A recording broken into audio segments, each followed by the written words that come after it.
అమ్మయ్య, గుర్తుపట్టలేదులే. తోటకూర, గోంగూర, కొత్తిమీర, కరివేపాకు.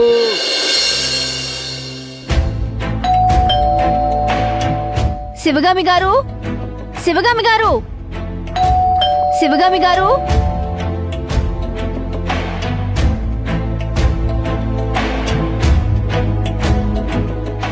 శివగామి గారు ఇంట్లో లేరా ఏంటి? శివగామి గారు, మంగళ గారు, మీరింట్లో ఉన్నారేమోనని బెల్లు కొడుతున్నా. నేను బయటికి వెళ్ళానండి.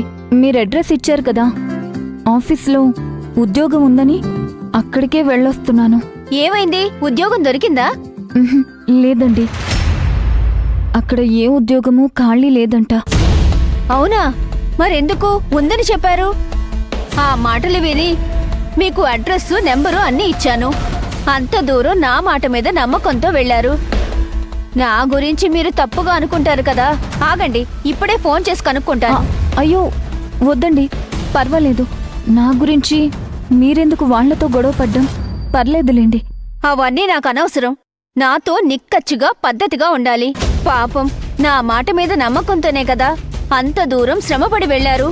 నా మీద మళ్ళీ మీకు చెడ్డ అభిప్రాయం వస్తుంది కదా. అయ్యో అలా ఏం లేదండి, నేనేం అలా అనుకోలేదు. పర్లేదండి. అక్కడ జాబ్ లేకుంటే మీరేం చేయగలుగుతారు? ఇలా వేకెన్సీ లేదని చెప్పించుకోవడం అలవాటైపోయింది. వాళ్ళు పనివ్వకపోతే ఏమవుతుంది?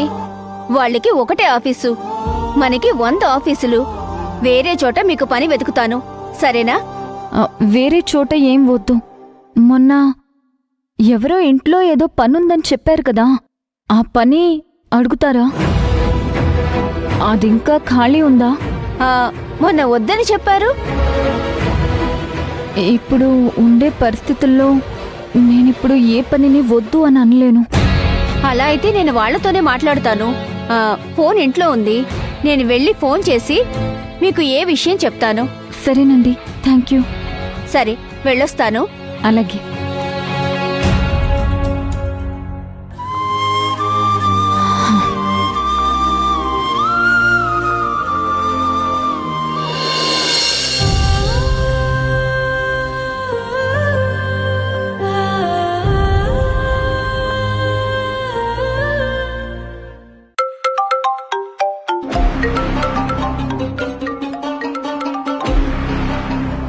హలో మేడం, మీ ఇంట్లో పని చేయడానికి శివగామి ఒప్పుకుంది.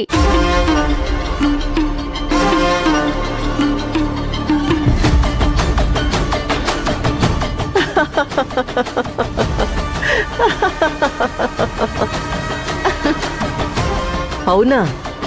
Very good. చివరికి ప్లాన్ బాగానే సక్సెస్ అయింది. జాగ్రత్తగా హ్యాండిల్ చేసి తీసుకురా.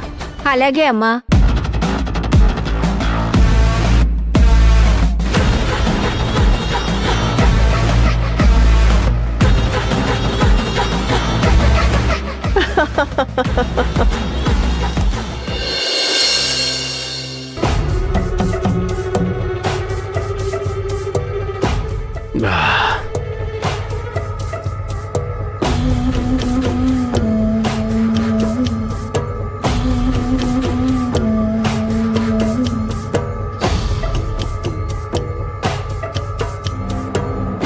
అది ఏంటి, భోజనం చేయాల్సిన టైంలో ఇప్పుడు కాఫీ తాగుతున్నావు? కాఫీ కాదమ్మా, కషాయం. గొంతు పట్టేసినట్లుంది, అందుకే కషాయం తాగుతున్నాను.